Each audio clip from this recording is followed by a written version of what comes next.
d'une œuvre qui est très importante et les fondements et la fondation qu'on peut mettre. Un coureur qui rate son départ va rater sa course. Quel que soit le cas, il peut courir, mais c'est sûr qu'il va rater sa course parce qu'il n'a pas pris un bon départ. Aujourd'hui, de plus en plus, nous voyons, comme on m'a dit dans l'étude biblique, que le monde, l'Église est beaucoup dans le monde. Et cela s'est passé au IIIe siècle, parce que jusqu'au IIIe siècle, l'Église était en marche. Après le IIIe siècle, l'Église s'est assise. Et quand l'Église a commencé à s'asseoir, c'était les ratés de l'Église, et ces ratés sont jusqu'aujourd'hui. Nous voyons donc en fait que de plus en plus, les églises font les membres d'église, mais ils ne sont pas les disciples pour le Seigneur. Les chrétiens dans les églises sont en général les membres d'église, mais ils ne sont pas disciples pour le Seigneur. Parce que le disciple est comme le maître. Et parce qu'on est membre d'église, on est donc assis dans nos communautés et nous faisons nos organisations par rapport à nos communautés. La Bible dit qu'on appelle personne directeur, mais bien évidemment, nous appelons des directeurs. Voilà la présidente des femmes, voilà le président des hommes. Ça, c'est pour démontrer qu'en fait, on est devenu une organisation qui n'a pas la vie de Christ. Voilà le président des jeunes, le président adjoint. Et quand il va passer, on ne va pas l'appeler frère, on va l'appeler président. Et ça, la Bible a totalement refusé ça. Et nous allons voir que beaucoup de choses dans l'Église sont parce que l'Église a raté la marche. Avant de parler des paradoxes que le chrétien devait être par rapport au monde. Très souvent, quand quelqu'un est converti, il a dit qu'il a donné sa vie au Seigneur. Nous ne pouvons pas savoir à ce moment précis quand il se répand s'il va faire 2 ans ou 3 ans ou 4 ans avec le Seigneur. On ne peut pas le savoir. Il peut même faire beaucoup de pluie, accomplir beaucoup de choses, mais il a pour 20 ans seulement. Il a pour 10 ans seulement. Il a pour 15 ans seulement. Après, c'est fini. La personne, on ne la revoit plus, elle devient membre de l'Église. Elle n'est plus en marche avec le Seigneur. Parce que très souvent, on ne peut pas être sûr qu'une conversion que nous venons d'avoir, j'ai donné ma vie au Seigneur, j'ai abandonné mon copain, ma copine, c'est par là qu'on commence toujours, j'ai abandonné ceci. Personne ne peut être sûr que cette conversion s'accompagne des fruits dignes de la repentance. On le constatera plus tard, mais la personne qui dit être convertie est sûre lui-même si sa conversion s'accompagne des fruits dignes de la repentance. Parce que dans sa vie et dans son cadre seul avec le Seigneur, il peut être sûr, en lisant la Bible, que sa vie s'accompagne par les fruits dignes de la repentance. Et quand Jésus est venu, il a donné les fondements d'un chrétien victorieux qui n'existe plus dans l'Église aujourd'hui. C'est pour ça qu'on est des membres de l'Église. Je suis membre de la CBC. Et quand on dit on est membre de l'Église, on va se rendre compte que l'organisation est selon la vie des gens qui sont assis. Nous avons, comme je dis toujours, le groupe d'hommes, le groupe de femmes, la chorale, le groupe de louanges. Et chacun va donc à l'intérieur de ce groupe pour mieux s'asseoir. Pour mieux s'asseoir. Il va à l'intérieur de notre groupe et il va dire que mon ministère c'est la louange. Ça n'est pas un. Il va dire que mon ministère c'est être responsable des jeunes. Ça n'est pas un. Pour le moment dans cette église on a 2 ministères, peut-être 3. Le ministère de la prière, le ministère de l'évangélisation, qui prend donc tous ces cadres, la prison et tout ce que cela peut être. Le reste, c'est l'organisation interne de l'Église, qui fait des gens les membres de l'Église, pas les serviteurs de l'Éternel. La première chose pour fonder, pour avoir le fondement d'un serviteur, le Seigneur va le dire, nous allons prendre 3, il peut avoir beaucoup plus. Le Seigneur dit, premièrement, quitter. Quand Jésus a contacté ses disciples, il les a fait sortir du milieu familial. Pierre a abandonné sa femme. Il les a fait sortir. du milieu de la pêche dans laquelle ils étaient. Il les a fait sortir de leur milieu d'évolution. Quiconque veut servir le Seigneur commence d'abord par sortir là. Et Pierre va dire, voici nous avons tout quitté et nous t'avons suivi. Qu'en sera-t-il de nous? Je vous le dis en vérité, quand le Fils de l'homme, au renouvellement de toutes choses, sera assis sur le trône de sa gloire, vous qui m'avez suivi, vous qui avez tout quitté, vous serez de même assis sur 12 trônes et vous jugerez les 12 tribus. Quiconque aura quitté à cause de mon nom ses frères, ses sœurs, son père, ou sa mère, ou sa femme et ses enfants, ou ses terres, ou sa maison, recevra au centuple et héritera la vie éternelle. Le premier jet de celui qui veut servir le Seigneur, c'est quitter. Et si tu ne quittes pas, tu ne serviras pas le Seigneur. Et Jésus parle ici de milieu d'évolution, père, mère, enfant et tout, pour pouvoir le suivre. Et ceux qui ont quitté comme Pierre et toutes les autres personnes, Paul est parti prendre Timothée même au milieu de la vie de sa mère et de sa grand-mère pour pouvoir le sortir de là et faire de lui son compagnon. Mais la plupart des chrétiens n'ont jamais abandonné leur association familiale. Tu ne peux pas servir le Seigneur. Ils n'ont jamais abandonné leur association amicale et tu ne peux pas servir. Tu seras membre d'église, mais tu ne serviras pas le Seigneur.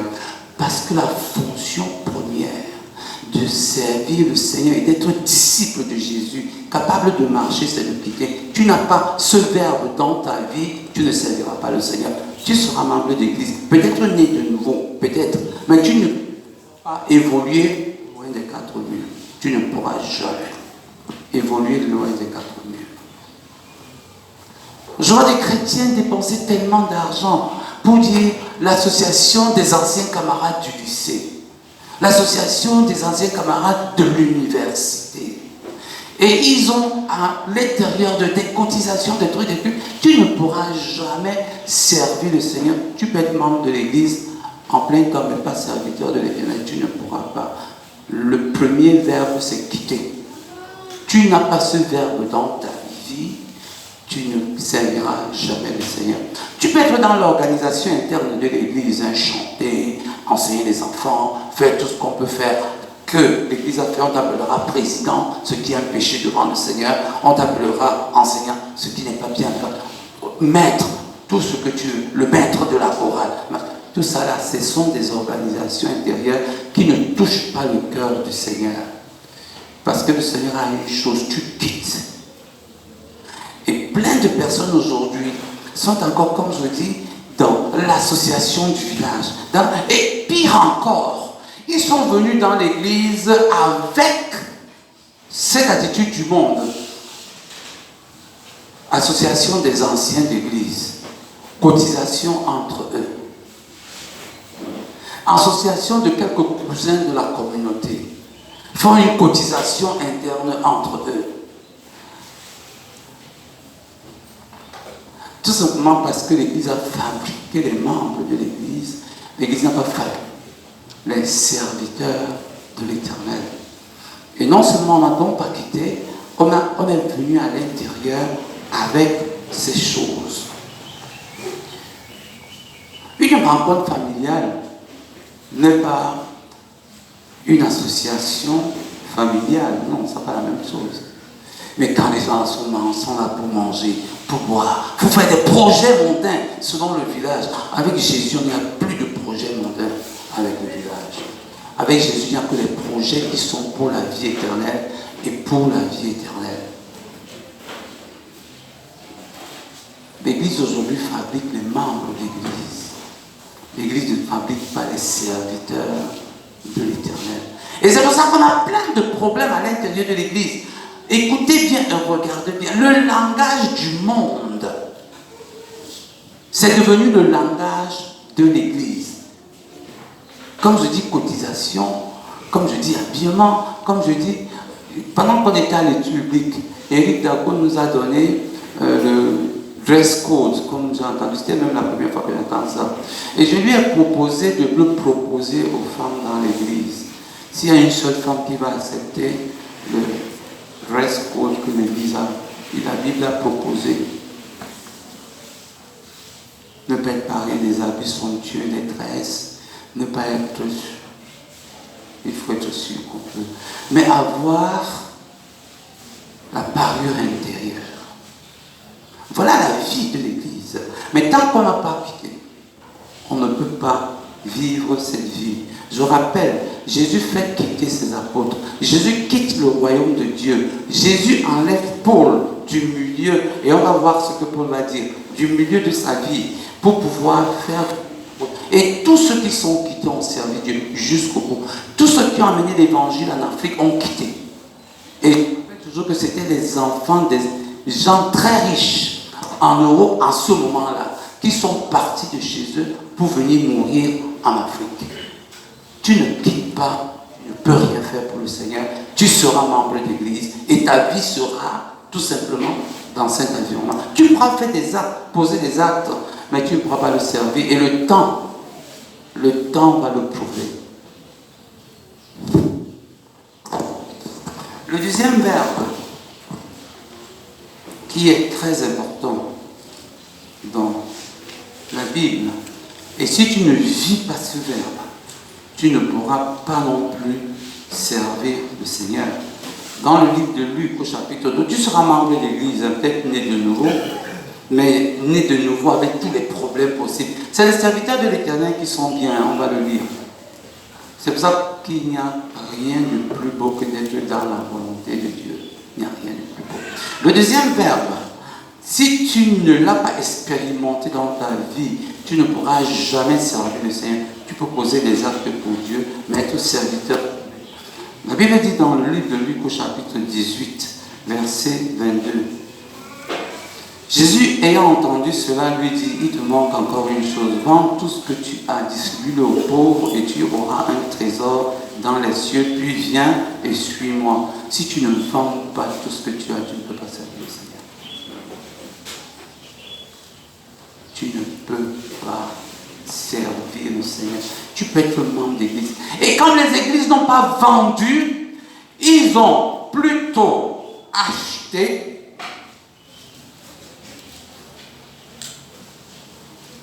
C'est pour ça qu'on est dans cette situation dans laquelle les gens sont toujours dans les problèmes, toujours dans les disputes et dans les querelles.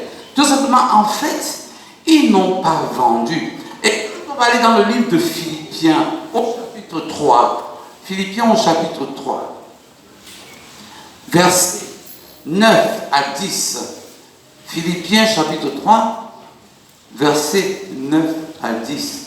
Nous allons voir un peu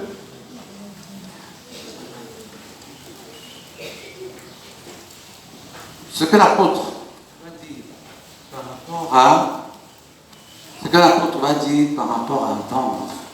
L'apôtre Paul va dire par rapport à vendre. Et je suis en train de lire petit verset 4. Moi aussi, cependant, j'aurais sujet de mettre ma confiance en la chair. Si quelqu'un autre croit pouvoir se confier en la chair, je le prie davantage. Moi, circoncis le 8e jour de la race d'Israël, de la tribu de Benjamin, né hébreu, né d'Hébreu, quant à la loi pharisienne, quant aux ailes persécuteurs de l'Église, c'est irréprochable à l'égard de la justice. Mais ces choses qui étaient pour nous des gains, je les ai regardées comme une perte à cause de Christ. Et même je regarde toutes choses comme une perte à cause de l'excellence de la connaissance de Jésus-Christ, mon Seigneur, pour lequel j'ai renoncé à tout, et je le regarde comme de la boue afin de gagner Christ, et d'être trouvé en lui, non avec ma justice, celle qui vient de la loi, mais avec celle qui s'obtient par la foi en Christ, la justice qui vient de Dieu par la foi, afin de connaître la puissance de sa résurrection et de la communion de ses souffrances. Paul dit, je n'ai pas à mettre ma confiance dans la chair. Vous savez pourquoi il n'y a plus beaucoup d'hommes qui sont engagés à servir le Seigneur aujourd'hui? Parce qu'ils n'ont pas pu vendre. Quand tu vas trouver un frère et il te dit qu'il veut servir le Seigneur, et lui dire que tu as le bac, ça te suffit pour servir le Seigneur, il va te dire que jamais. Parce qu'il ne comprend pas les profondeurs de la chose. Nos qualifications sont devenues la chose la plus importante que le Saint-Esprit dans notre vie. Les qualifications, docteur en théologie, et souvent quand j'écoute certains pasteurs, quand on les présente, on va dire, pasteur, école primaire, docteur en théologie, docteur. Ah, tu ne l'appelles pas docteur, tu as un problème. Ce n'est pas rempli du Saint-Esprit, hein. Et nous-mêmes, parfois quand nous avançons, nous savons. J'ai souvent des frères qui me disent que oui, tu dis ça. Je suis quand même ingénieur en électricien. Je peux parler de ça mieux que toi. Nous voulons un enfant de Dieu qui parle de l'électricité. Nous ne voulons pas des ingénieurs en électricité. Paul dit, je suis hébreu né d'hébreu. Il a vendu, il dit ces choses qui étaient pour moi comme un gars, je la regarde comme la boue. Voilà une des choses qui fait que les chrétiens ne peuvent pas servir le Seigneur parce qu'ils n'ont pas vendu. Et parce qu'ils n'ont pas vendu, ils n'ont pas renoncé. Quand tu mets ta confiance à la chair, tu ne peux pas renoncer à la chair. Ce n'est pas possible. Tu ne peux pas. Tu mets ta confiance dans les valeurs de la terre. Tu ne peux pas servir le Seigneur. J'ai dit encore vendredi que quand vous voyez quelqu'un qui est en train de bien s'habiller, il prend le temps devant son miroir. C'est qu'il attend qu'il rencontre la première personne, qu'on lui dise que tu es belle, que tu es bien habillée. Parce qu'il a mis sa confiance dans la chair. Et quand elle va rentrer, elle va commencer à dire que tel frère m'a dit que je suis bien habillé, tel autre m'a dit que je suis belle, tel autre m'a dit. C'est tout ce qu'elle aura gardé dans le culte. Parce qu'elle n'a pas vendu. Et c'est pour ça que nous arrivons donc dans ces situations où ce n'est plus l'intérieur qui produit la louange, mais c'est l'extérieur qui attire les regards. Parce qu'une louange vient de l'intérieur et produit la guérison. Mais vous connaissez encore le nombre de louanges qui guérissent les gens pendant qu'on chante, les aveugles commencent à voir, les boiteux commencent à marcher. Vous connaissez encore ça aujourd'hui? C'est pas beaucoup. Mais nous connaissons ces louanges, les gens dansent, ils roulent par terre. Ils se relèvent, ils sautent. Ils sortent de l'église mouillés dans leur corps, mais malades dans leur esprit. Parce qu'ils n'ont pas renoncé. Une église dans laquelle on ne trouve pas des appareils de musique comme ça aujourd'hui, où on peut continuer à louer le Seigneur en claquant les mains, n'est pas une église. Parce que le monde nous a montré que la meilleure façon de louer Dieu, c'est dans le bruit des appareils de musique. Parfois, Jésus n'est même pas là à l'intérieur. On n'a pas vendu. Et on n'a pas renoncé. Et l'apôtre Paul dit que celui qui a vendu ne met pas sa confiance en la chair et il ne vit pas sa vie en termes de gain. Il ne vit pas sa vie en termes de gain. C'est-à-dire gagner, agrandir. Non. Il vit plutôt sa vie en termes de perte. Il ne vit jamais sa vie en termes de gain. Mais il vit sa vie en termes de perte. Tout ce qui était pour moi comme un gain, je regarde ça comme une perte. Voilà des gens. Lisez bien la Bible. On n'amasse jamais pour servir Dieu. On sert Dieu et lui il nous bénit. Si tu fais le mouvement contraire, tu ne serviras pas le Seigneur. Si tu veux marcher avec Dieu, amasser pour le servir, ce n'est pas Dieu que tu sers. Mais si tu commences à servir et lui il te bénit, c'est Dieu que tu sers. Le mouvement contraire n'est pas possible. Mais aujourd'hui, parce qu'on n'a pas vendu, On a comme l'impression que c'est après avoir amassé qu'on sert mieux le Seigneur. Et des chrétiens ne se sont pas levés parce qu'ils veulent d'abord amasser. Ils ne se lèveront jamais parce qu'ils n'amasseront jamais suffisamment pour pouvoir servir le Seigneur. Mais Dieu, ce n'est pas en termes de gain, c'est en termes de perte. Nous sommes en train d'utiliser le verbe vendre. Il n'y a pas beaucoup de chrétiens aujourd'hui qui sont serviteurs. Mais ils sont enfants de Dieu. Je n'ai pas dit qu'ils n'ont pas de Dieu.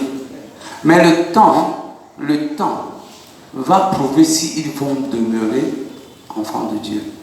Le temps va le prouver. Parce que celui qui vit sa vie en termes de gain, ou qui vit sa vie en termes de confiance dans la chair, cette personne ne pourra pas demeurer chrétien jusqu'à la fin de sa vie. Ce n'est pas possible.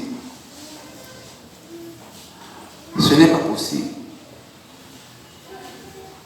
Parce que ce qui est du monde est du monde. Et ce qui est du monde ne perdure jamais. On ne devient pas riche pour servir le Seigneur. On sert le Seigneur et il nous rend riches. Le mouvement contraire n'est pas possible.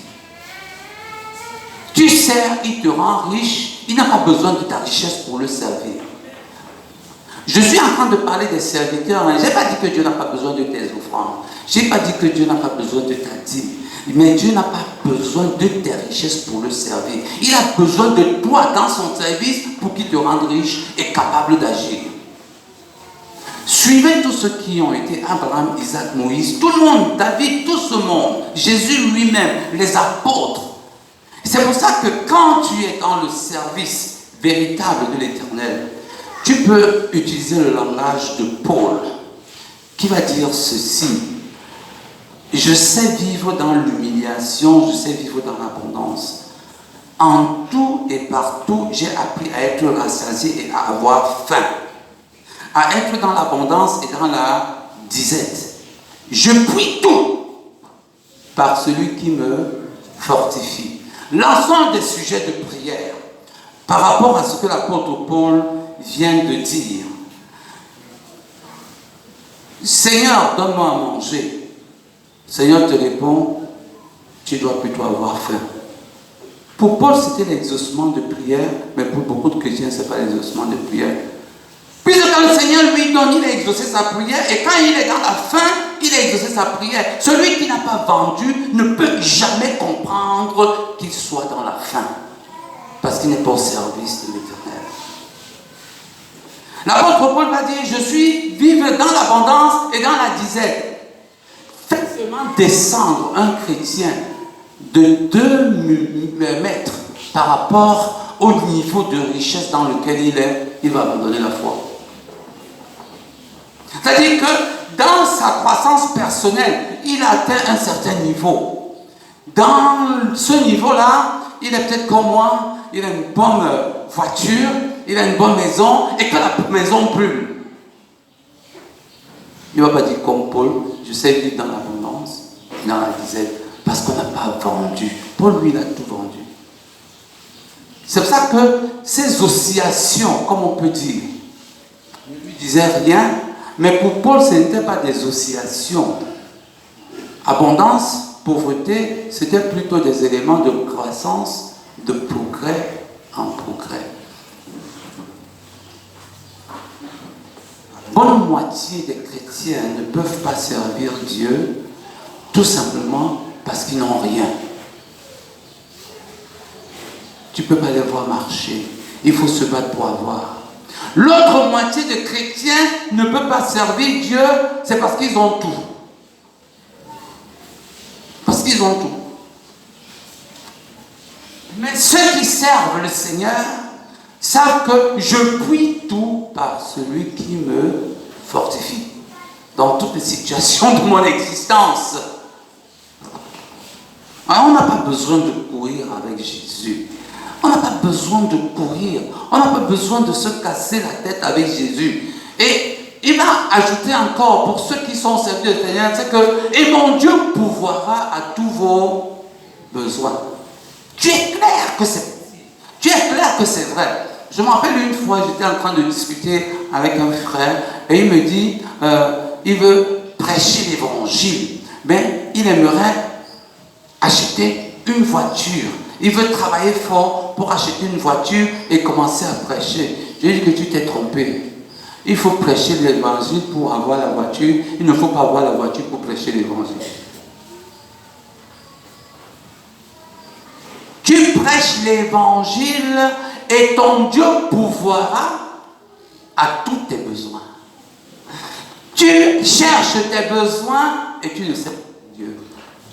Non, tu ne le serviras pas. L'Église a bâti des membres d'Église aujourd'hui.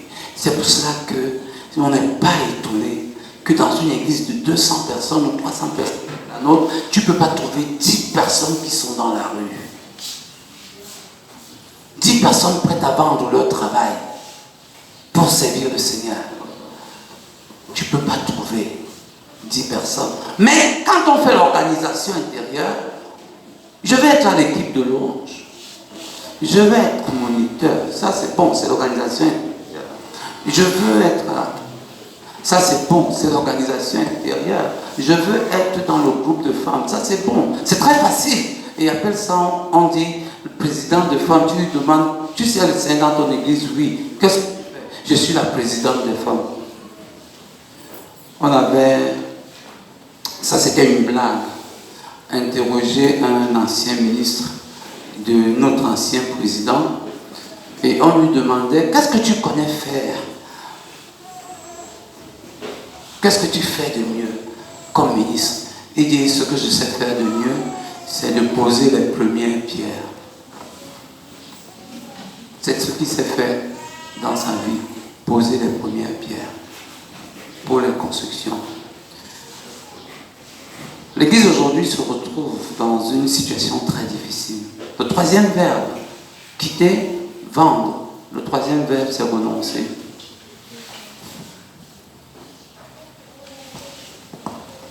Renoncer. Si quelqu'un veut me suivre qui renonce, et renoncer à toi-même, c'est cette capacité de ne plus revenir sur les choses du passé.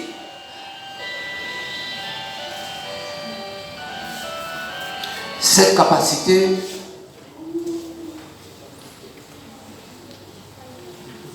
de ne pas revenir sur le système de vie des gens de ce monde. La vie chrétienne, c'est une vie extraordinaire. Parce que tous ceux qui ont rien cherché, même vous allez seulement entendre qu'ils sont morts rassasiés de leur vie et rassasiés de leurs biens. Ils sont servis, et tu vas voir qu'ils ont servi le Seigneur du premier jour. Abraham a quitté. Abraham a quitté. Moïse a quitté. Ils ont tous quitté. Ils ont tous vendu leur gloire. Moïse a vendu sa gloire en Égypte. Abraham a vendu sa relation avec ses parents. Au point où il a dit à son fils, tu ne retournes pas là-bas. Tous, c'est la même chose. Les apôtres de Dieu, c'est la même chose. Même Jean-Baptiste, sa vie c'était dans le désert. Parce qu'il a tout lâché. Au point où aujourd'hui, on va se demander s'il faut encore s'habiller comme Jean-Baptiste. Il vous a dit qu'il avait des problèmes dans ça. Son problème, c'était son revêtement intérieur. Et sa vie, c'était que ça. Parce qu'il avait tout vendu et il pouvait donc servir son Dieu. Vous ne trouverez l'éternel aujourd'hui parce qu'on n'a pas vendu. Je connais des gens qui ont commencé, ils prennent le micro, ils vont dans la rue, ils prêchent, ils prêchent, ils prêchent. Ça, c'est pour 4 ans seulement. Celui qui a servi le Seigneur est le même depuis le premier jour de sa vie jusqu'à sa mort. Il ne change pas. Le même depuis le premier jour, avec la même lancée, et puis des choses avec lui vont toujours de gloire en gloire. Il ne change pas. Parce qu'il est au service de l'Éternel. Donc, renoncer à tout, le troisième verbe, le langage mondain. Le langage mondain.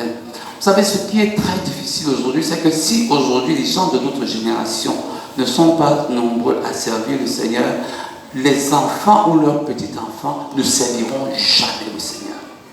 Donc pour ça, là, c'est sûr. Tout simplement parce que, eux n'ayant renoncé, ils ont donné à leurs enfants chaque nouvelle chose que le monde apporte. Et ils ont totalement perdu leurs enfants qui, bien évidemment, connaissent le langage de la Bible, mais ne connaissent jamais le Dieu de la Bible. Les enfants connaissent le langage de la Bible, mais n'ont jamais connu le Dieu de la Bible parce que les parents n'ont pas servi le Dieu de la Bible. Ils se sont servis du Dieu de la Bible. Le Seigneur voudrait des serviteurs, mais il faut d'abord quitter le milieu d'évolution dans lequel tu es. Si tu es encore dans une des associations mondaines, tu ne pourras jamais servir le Seigneur. Je dis, quelque association mondaine dans laquelle tu es, tu ne pourras jamais servir le Seigneur. Tu quittes et tu sers Dieu et tu marches seulement avec lui. Tu ne pourras pas, tu es membre de l'église et tu ne peux pas, si je m'assois avec toi et que nous commençons à discuter par rapport au service du Seigneur, tu vas te rendre compte que tu ne sais pas le Seigneur. Tu ne le sais pas. Tu ne peux pas. Jésus a dit, tu quittes. Tu quittes ton milieu d'évolution. Tu quittes, tu l'abandonnes. Que ce soit le milieu familial, association des frères de la famille. Dès que tu crées un truc où c'est l'association des frères, même père, mère, mère, de ma famille, tu ne serviras plus jamais Jésus. Jamais de la vie. Tu seras membre de l'église. Certainement, quelqu'un va me dire que j'ai été trop dur ce matin. Dieu a besoin des serviteurs. Il n'a pas besoin des membres d'église. Les églises nous ont foutus dans des situations telles que, à la limite, même et à la fin, tous ces membres d'église ne sont même pas sûrs d'entrer dans le royaume de Dieu. Si le Seigneur pouvait faire que nous entrons tous dans le royaume de Dieu. Ils ne sont même pas sûrs d'entrer dans le royaume de Dieu. Quitter, vendre, renoncer. Si tu as donc ces trois choses qui sont le fondement de la marche du chrétien, je dis de la marche, parce que celui qui n'a pas ces trois choses ne marchera pas pour Dieu. Ne marchera pas. Celui qui n'a pas quitté, qui n'a pas vendu et qui n'a pas renoncé ne marchera pas pour le Seigneur. Jamais de la vie. Il fera des choses pour Dieu, mais ne marchera pas pour Dieu. Et à la fin, comme il n'a pas renoncé à lui-même, on va se demander si ces choses qu'il fait pour Dieu ne sont pas venues une tradition de sa vie dans laquelle Dieu n'existe même pas. Maintenant donc, si tu as quitté, nous allons donc entrer dans les paradoxes de la vie du chrétien avec les autres. C'est une personne qui a sauvé son âme.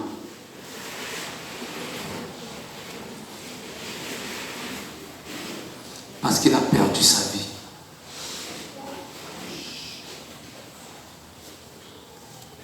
Si tu veux sauver ton âme, tu dois perdre ta vie.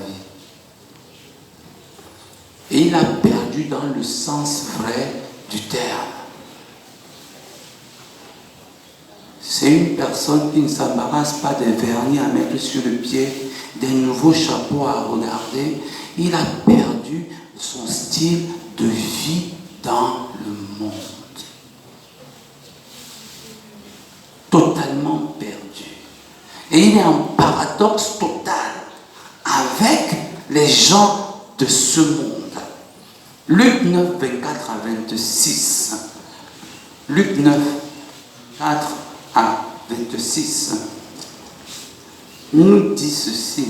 Car celui qui voudra sauver sa vie la perdra, mais celui qui la perdra à cause de moi la sauvera. Il ne résistera jamais aux méchants. C'est une personne qui est prête à abandonner son travail le plus rapidement dès qu'on lui propose quelque chose qui est en contradiction avec ce que Dieu lui demande de faire. C'est une personne qui peut donner sa tête pour concours à cause de Jésus-Christ. C'est une personne qui a perdu sa vie. il a sauvé sa vie. Vous voyez, c'est ça. Alors que celui qui a sauvé sa vie dans le monde, c'est une personne qui a bâti sa vie. C'est une personne qui a bâti autour de lui tous les éléments possibles pour, entre guillemets, vivre. Mais celui qui va servir le Seigneur, il est en paradoxe total avec les gens qui sont dans le monde. Et quand vous le voyez, vous le savez.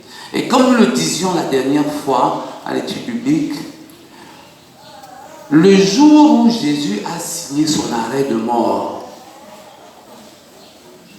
c'est le jour où, dans le livre de Matthieu au chapitre 23, il a commencé comme Dieu a jugé Israël. Malheur à toi. Malheur à toi parce que le jour où Jean-Baptiste a signé son arrêt de mort, c'est le jour où il a osé dire au roi que tu as pris la femme de ton frère. Le jour où ceux qui servent le Seigneur, parce que ce sont eux qui meurent, ils n'ont pas beaucoup d'amis dans le monde. Ceux qui servent Dieu n'ont pas beaucoup d'amis dans le monde. Ils n'ont pas beaucoup d'amis dans l'église. On peut les aimer, mais on les repousse. Tout simplement parce que le jour où ils ont signé leur arrêt de mort, c'est de dire au voleur que tu es voleur. Jésus a dit, on cherche à me tuer parce que je dis au monde que ses œuvres sont mauvaises. Mais vous, on ne vous fait rien parce que vous ne le dites pas au monde. Celui qui a tout perdu va toujours dire au monde que tes œuvres sont mauvaises. Et il va le dire à tout le monde. Et personne ne l'aimera. Surtout pas dans l'église. Parce que vous savez que c'est l'église qui tue beaucoup les prophètes. C'est l'église, le lieu où les prophètes meurent le plus, c'est dans l'église.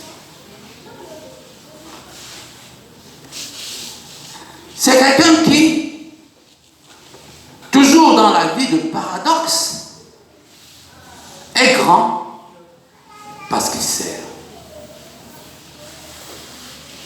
Dans le monde est grand celui qu'on sert. C'est ce que Jésus a dit aux apôtres. Entre celui qui est à table et celui qui sert, qui est le plus grand? C'est celui qui est assis à table. Et Jésus a dit, je suis au milieu de vous comme quelqu'un qui sert. Et c'est dans son humilité que le Seigneur l'a souverainement élevé. C'est ça le grand paradoxe. Être capable de servir les frères. Être capable de porter un frère malade sur ton dos pour l'amener à l'hôpital. Être capable d'être à l'écoute. Il y a une chose qui est devenue une nouvelle encore. Vous savez, le monde, tel qu'il fabrique les choses, il enfonce les chrétiens encore dans la vie de l'Église, mais leur enlève tout le jus de la spiritualité.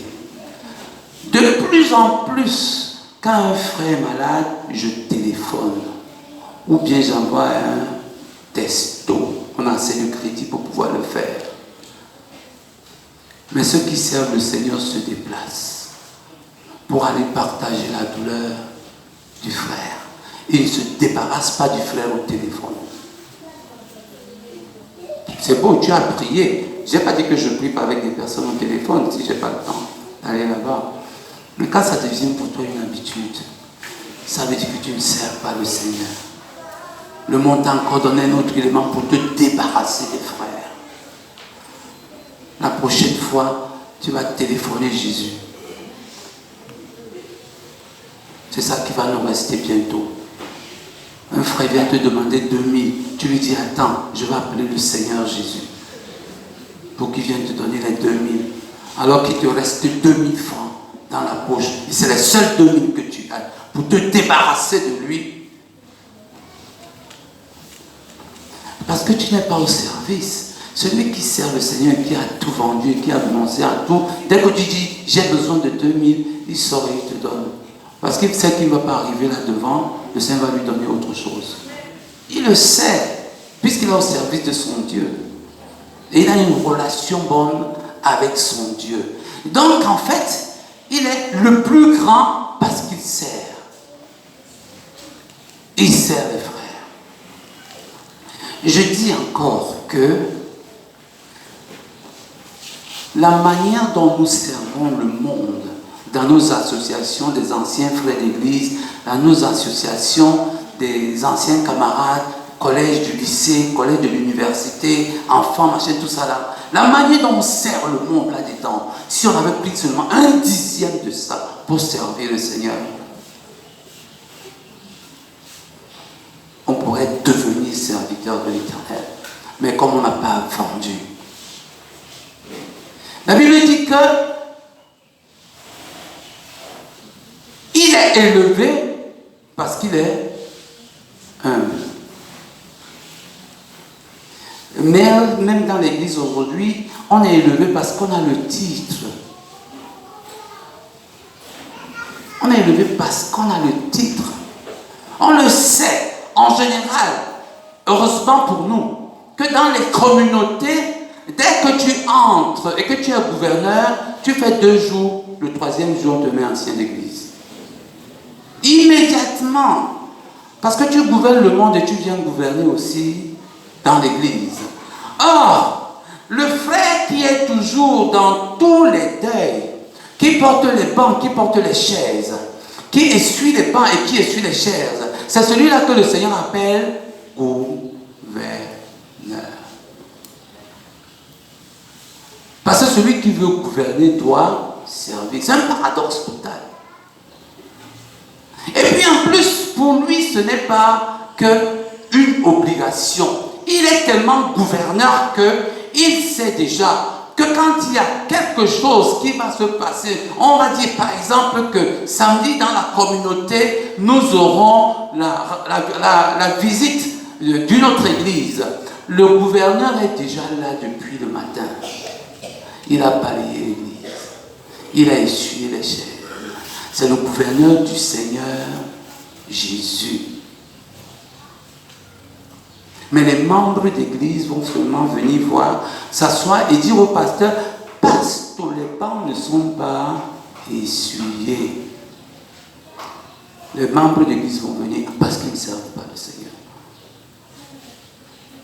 Ma prière, c'est que nous puissions servir le Seigneur véritablement. Servir le Seigneur, ce ne sont pas des ordres qu'on donne. C'est un appel intérieur d'une vie transformée, d'une vie qui a quitté, qui a renoncé et qui a vendu le monde. Et qui est totalement consacré au Seigneur Jésus. L'apôtre Paul dit que il ne manquera de rien. Il ne manquera de rien. La Bible dit que ce bien-aimé, et c'est quelque chose de très simple, pour lui, est toujours le premier. Que ce bien-aimé est toujours le premier. Et vous savez pourquoi il est le premier? Parce qu'il est le dernier. C'est ça le contraste. C'est ça le paradoxe. Il est toujours le dernier à se servir la nourriture pour s'assurer que tout le monde a déjà mangé. Il est toujours le dernier à quitter l'église pour s'assurer que tout le monde est bien rentré chez lui. Et si tout le monde n'est pas bien rentré, il va aller demander à l'autre que tu n'es pas parti. Pourquoi? Parce que je n'ai pas d'argent de taxi. Et il met sa main dans la poche. C'est lui-là qui est le premier devant le Seigneur. Mais aujourd'hui, ceux qui sont les premiers sont ceux qui sont assis dans les bancs avec une bonne table avec des jus et tout. Et quand on a enlevé ceux-là qu'on appelle les prédicateurs, ils sont les premiers, les frères qui sont docteurs, ingénieurs, tout ça. C'est eux qui sont les premiers. Et ils sont les derniers, les frères qui n'ont pas le CEP.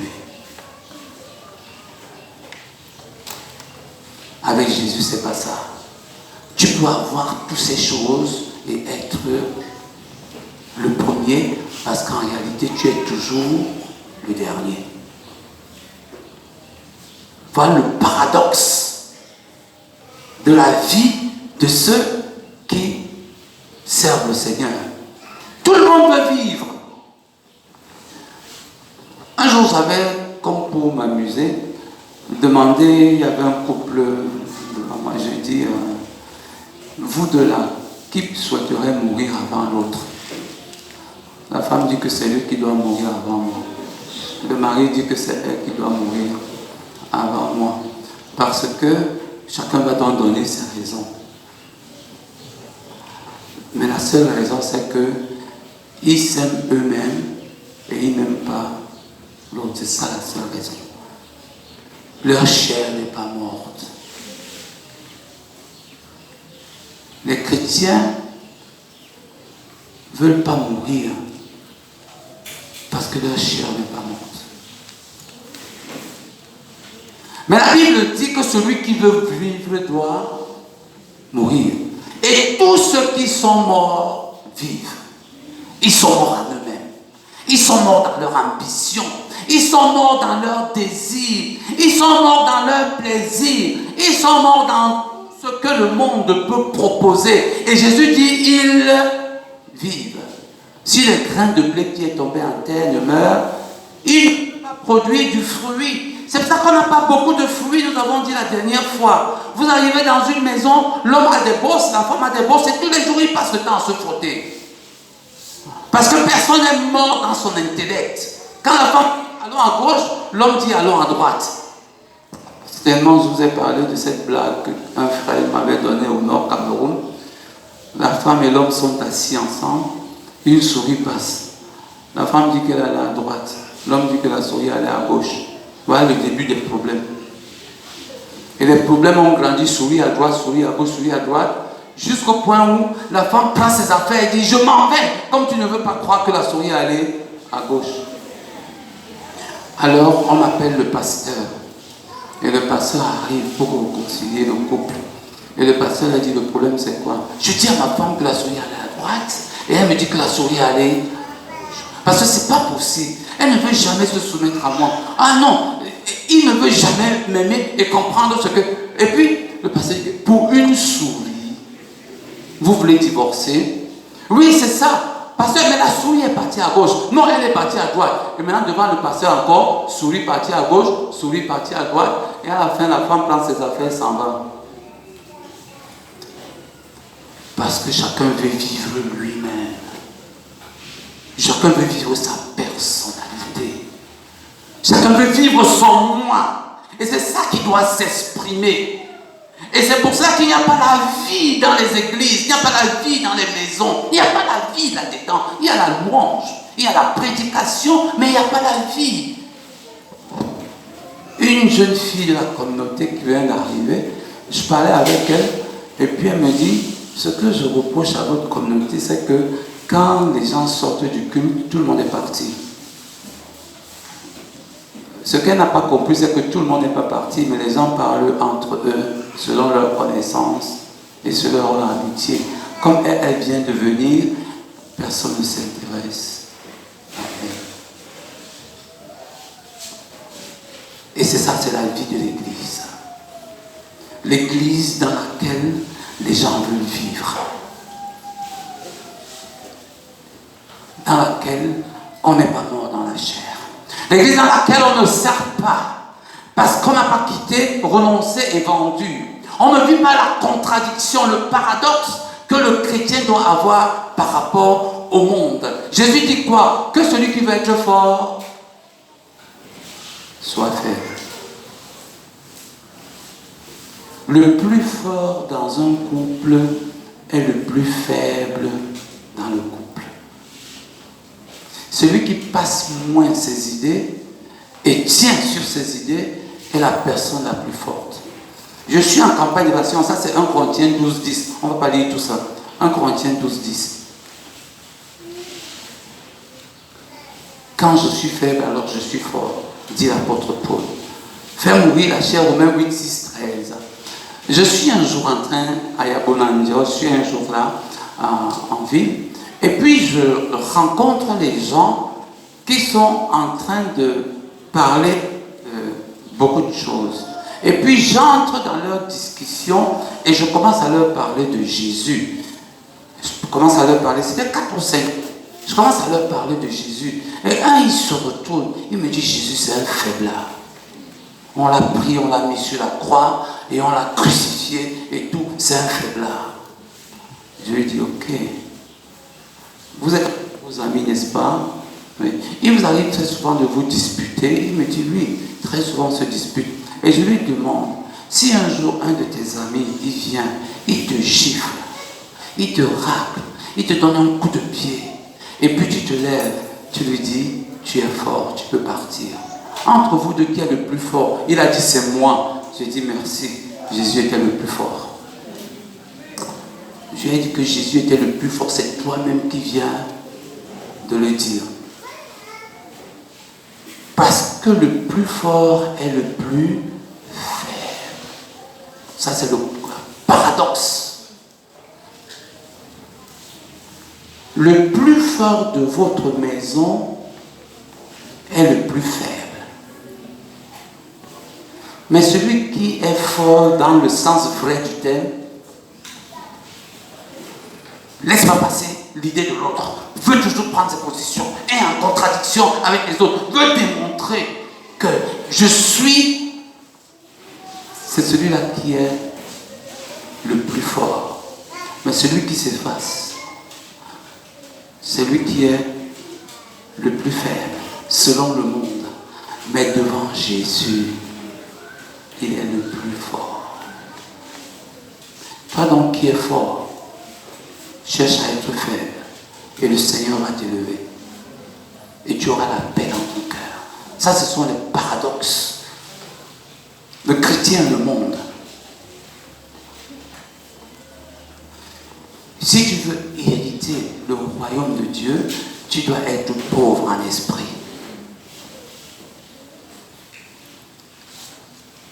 Si tu veux reproduire, tu dois mourir. Si tu ne meurs pas, tu ne reproduiras jamais.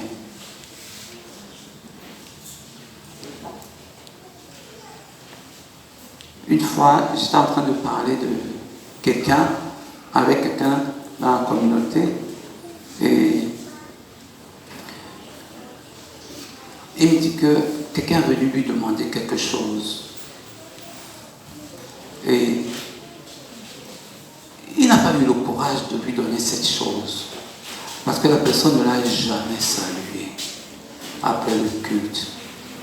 Voilà quelqu'un qui ne peut pas reproduire. Parce que cette personne n'est pas morte. Ça, c'est Jean 12, verset 24. Si tu veux reproduire, il faut mourir. Si tu veux reproduire les enfants purs et saints qui craignent Dieu, il faut mourir. Il y a beaucoup de membres d'église tels que l'église en a fait aujourd'hui. Il y a très peu de serviteurs. Très peu de serviteurs. C'est pour ça que vous ne verrez pas beaucoup d'actions chrétiennes. Je partageais avec les jeunes, les évangélistes la dernière fois. Je disais que non, quand j'avais votre âge, 22 ans, dans mon église, il y avait campagne d'évangélisation régulièrement, mon papa peut vous le dire. Ce n'est même pas que c'est l'église qui me donnait de l'argent, c'était une église qui vivait de campagne d'évangélisation et de jeunes, tout simplement parce que la vie de Christ devait être là. Ce n'était pas l'engagement du pasteur, ce n'était pas l'engagement des anciens, c'était l'engagement d'un Dieu qui m'a amené à reproduire. Et j'avais donné tout ce que j'avais, je le dis toujours, la moitié de mon salaire pratiquement passait dans l'œuvre de Dieu. Aujourd'hui, je ne manque de rien. Et je peux le dire, je vais mourir rassasié de mes jours et rassasié de mes biens. Je n'ai pas besoin de faire d'efforts. Celui qui est au service de l'Éternel ne fait pas d'efforts. Hein. Il suffit de faire 3 choses. Quitter le monde ambiant et l'évolution dans lequel tu es. Vendre tout. Renoncer à ces choses. Ça me rappelle encore tout terminé. Ces jeunes sœurs que je trouve dans la maison de retraite à 12. Et elle me dit, pasteur, j'ai des problèmes. Les sœurs dans l'église disent que je suis très mal habillée. je n'ai pas défait mes cheveux et que je suis dans mon cabas, quand je viens à l'église et tout le monde me demande que où est ton Dieu? Mais où est donc ton Dieu? Où est donc son Dieu? Parce que son Dieu se voit dans son habillement. La gloire de son Dieu se voit dans son habillement. La gloire de celui qui est mort et qui est prêt à reproduire se voit dans son homme intérieur et dans sa capacité de servir. C'est ça le paradoxe. La gloire du monde se voit dans l'habillement. Je prie le Seigneur qu'il fasse de nous des serviteurs